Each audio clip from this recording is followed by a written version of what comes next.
betrayed, broken. She'd sworn it was a forever kind of love. Sarah had built her world around Daniel, brick by solid brick. A decade of marriage that felt as sturdy as the brownstone they called home. He was the bedrock, the steady hand in her life, the husband who always showed up, always understood.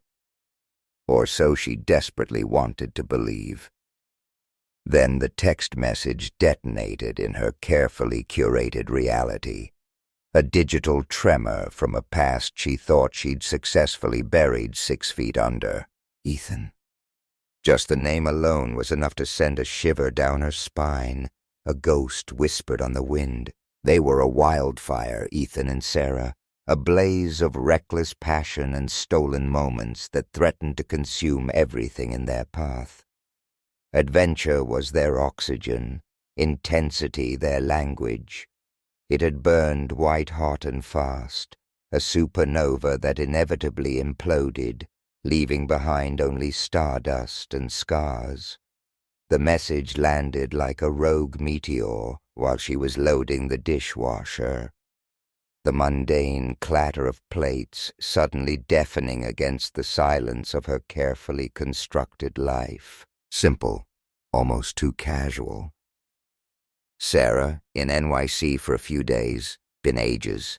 Drinks? And then the gut punch, the 2 words that ripped through the years and landed with the force of a physical blow. White fluff, her breath hitched, trapped in her throat. White fluff, their ridiculous, utterly private joke. A code for those stolen moments of pure, unadulterated bliss. Sun-drenched afternoons sprawled on Coney Island beach, tracing shapes in the clouds. Snowy nights barricaded in her tiny East Village apartment, tangled in blankets and fueled by cheap wine. A lifetime ago it felt like, when they were fearless, reckless kids playing with fire, convinced they were invincible. Before the flames got too high, before they both got burned, Sarah reread the message, her heart hammering a frantic tattoo against her ribs, a rhythm she hadn't felt in years. It was a dangerous, exhilarating drumbeat. Ethan, she typed back, fingers trembling almost imperceptibly. Wow. Seriously has been forever. White fluff? Seriously? Okay. Fine. Drinks? Saturday? Adrenaline surged, a shot of pure, illicit energy as she hit send. Memories flooded her senses, a tidal wave of forgotten sensations threatening to drown her. The endless drives up the Palisades Parkway, windows down, music blasting, stolen kisses in dark corners of dive bars in Brooklyn. The way they just fit, 2 jagged edges clicking perfectly, dangerously into place. It had been intoxicating, yes, but also utterly exhausting. They had worn each other down, frayed each other's edges, even with that undeniable magnetic pull that had drawn them together like moths to a flame. That night, sleep was a cruel joke. Daniel snored softly beside her, a steady, comforting sound that suddenly felt like a cage. He was lost in the peaceful oblivion of slumber, completely unaware of the silent earthquake rumbling beneath the surface of their meticulously ordered world. Should she tell him? About Ethan? About drinks? It wasn't cheating, right? Just catching up with an old friend. But deep down, a cold knot of unease twisted in her stomach. She knew with a chilling certainty that the thrill coursing through her veins was anything but innocent. It was a siren song, luring her towards treacherous waters. Saturday dawned crisp and bright, a perfect New York autumn day. Instead of confessing the truth, letting the messy reality spill out, Sarah fabricated a lie. "Brunch with Chloe," she announced casually to Daniel, grabbing her purse and keys. He barely glanced up from his phone, engrossed in some sports update. "Have fun," he mumbled, his attention already drifting away. "You seem brighter lately," he added almost as an afterthought. "Good to see you smiling more." Brighter. Irony twisted in her gut. If only he knew the source of her sudden brightness. Her mind flashed back to Ethan's message, the way it had ripped through the layers of routine and complacency, reigniting a spark she thought had long been extinguished, a dormant volcano threatening to erupt. As she stepped out onto the bustling Upper West Side street, a sharp pang of guilt pierced through the intoxicating anticipation.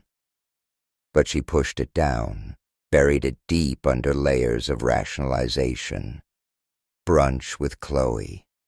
That's all it was. A harmless lie to conceal a harmless coffee. Except she knew deep down that nothing about this felt harmless. Then she saw him. Standing outside the cafe, leaning against a wrought iron railing, a phantom from her past brought vividly, dangerously to life. He was older, of course. Time hadn't been entirely kind. There were lines etched around his eyes, a hint of gray at his temples.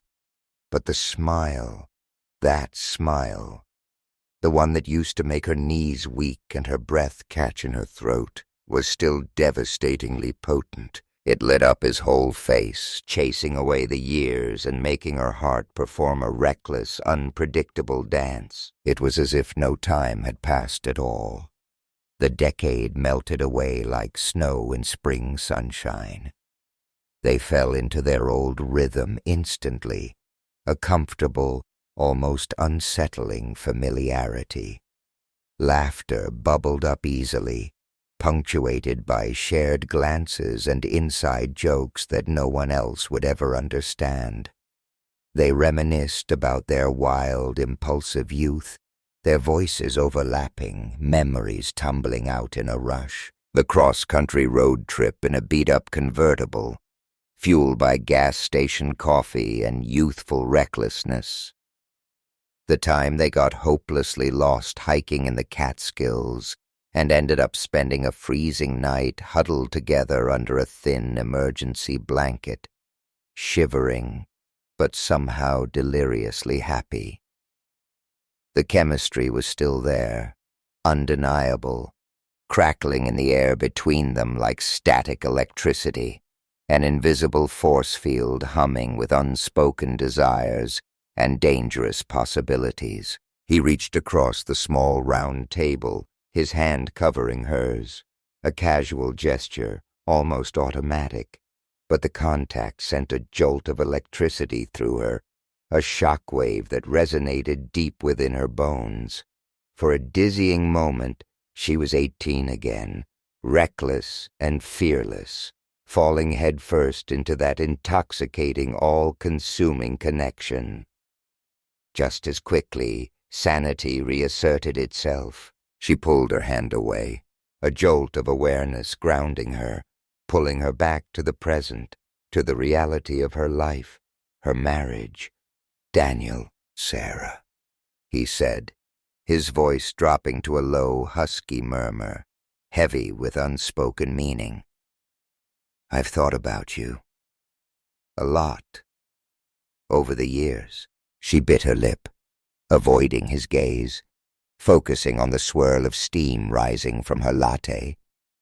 The truth was a bitter, uncomfortable pill she'd been swallowing for years, a secret ache she'd learned to live with. Her marriage had become comfortable, predictable, safe. A sanctuary, perhaps, but also a gilded cage. She loved Daniel. She did, in her own way.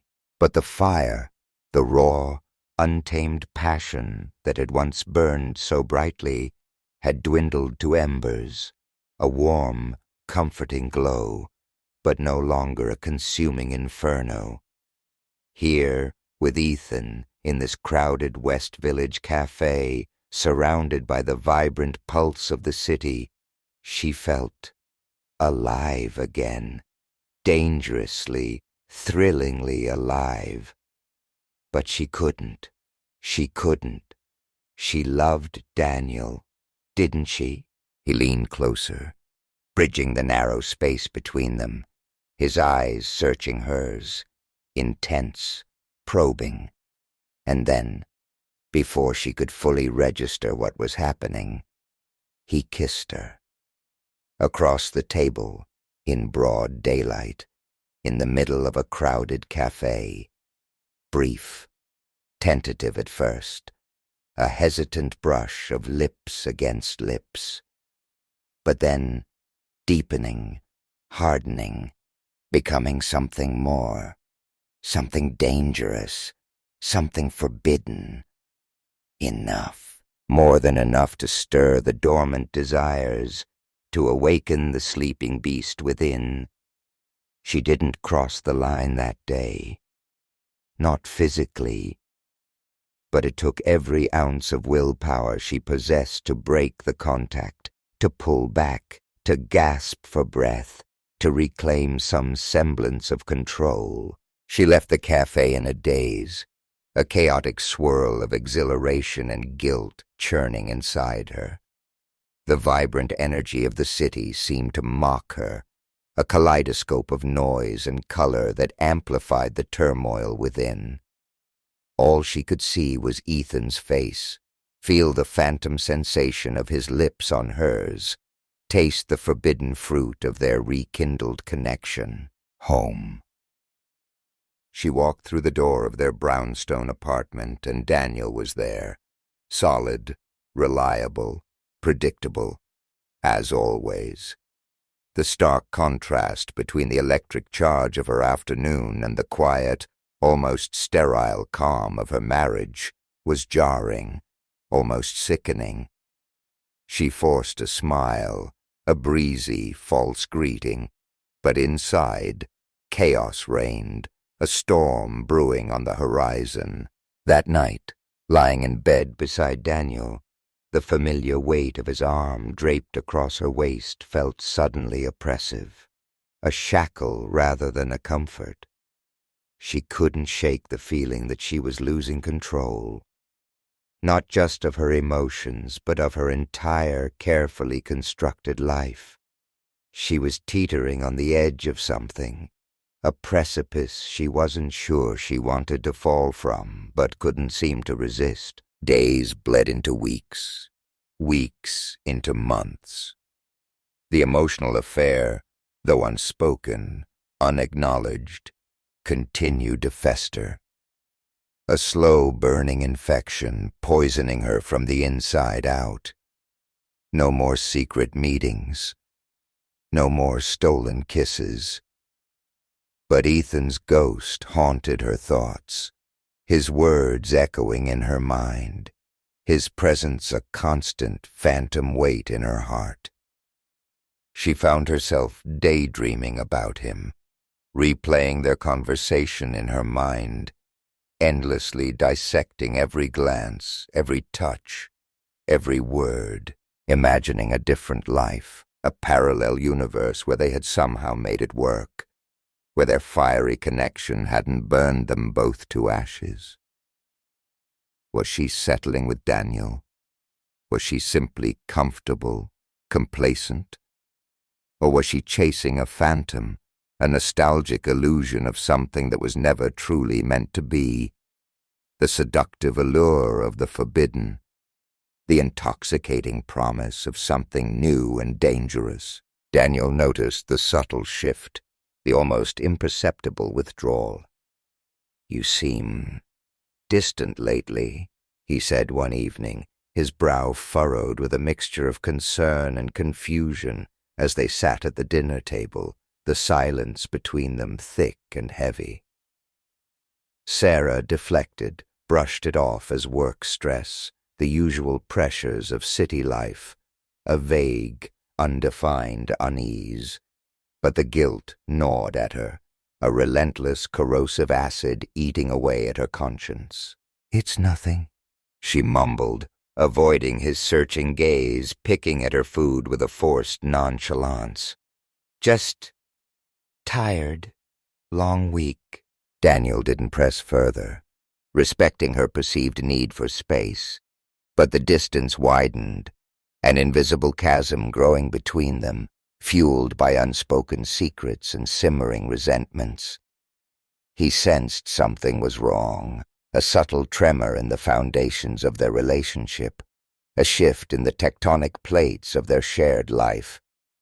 But he couldn't pinpoint the epicenter, and Sarah, lost in her own labyrinth of guilt and confusion, couldn't, or wouldn't, find the words to explain the tangled web of emotions ensnaring her, pulling her further and further away from him. 2 years later, the quiet unraveling culminated in a violent, devastating implosion. The slow burn of the emotional tug-of-war had finally reached critical mass, pulling Sarah to the absolute edge of the abyss. Her marriage, once a symbol of strength and stability, now felt like a crumbling facade, a hollow shell teetering on the brink of collapse. She hadn't seen Ethan in months, hadn't exchanged a single text.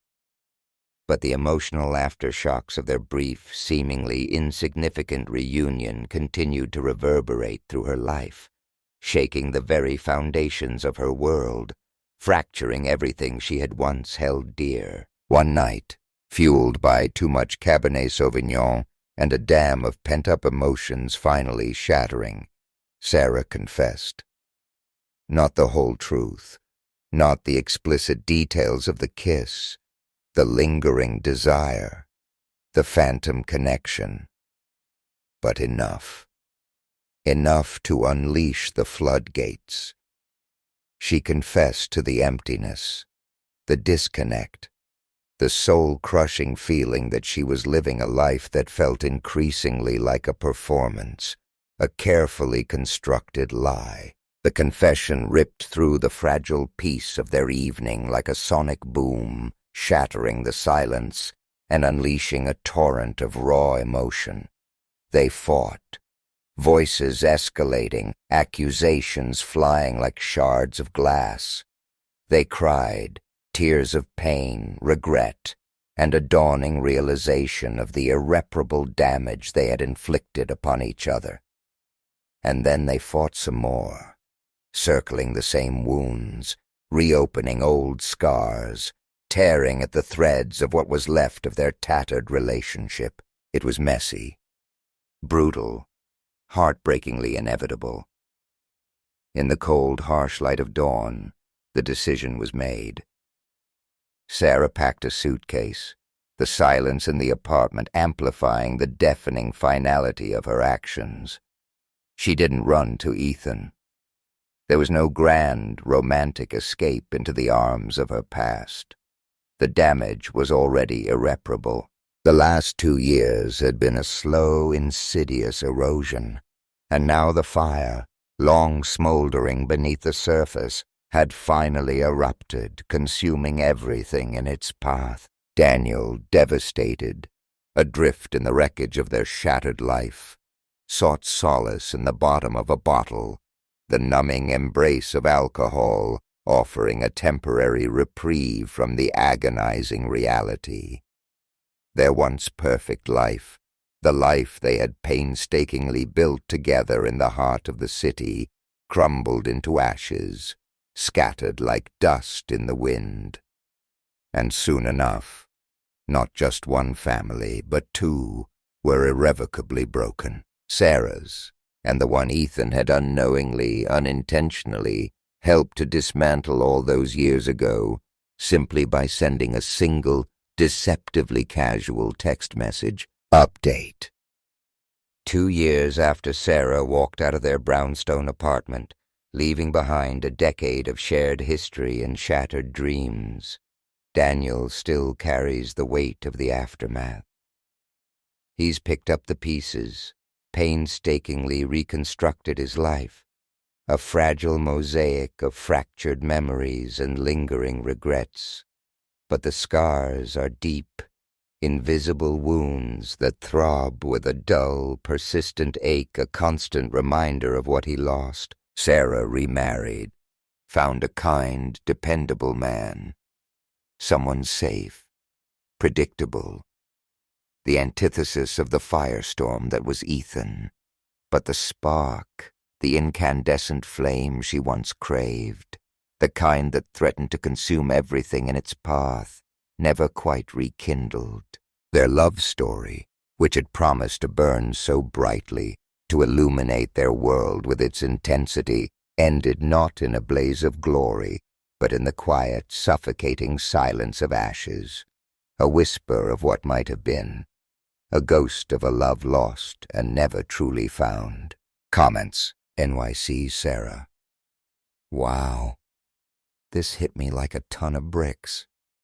It's so easy to think you can just flirt with the edge, play with fire for a second, explore the what-if just for a thrill, and then bam, everything's in flames. You never think you'll be the one to get burned. Brooklyn Tom. My heart breaks for Daniel. Emotional affairs. People underestimate them. They're like a slow-acting poison, insidious and devastating. In some ways, I think they're even more damaging than physical infidelity. Just another Reader 77. This story is painfully real. It's terrifying how quickly and easily things can fall apart, even when there's no malicious intent, no desire to destroy everything you've built. Life is so fragile. U.S. last mom. I'm struggling to have any sympathy for Sarah. I don't know if I could ever forgive that kind of betrayal.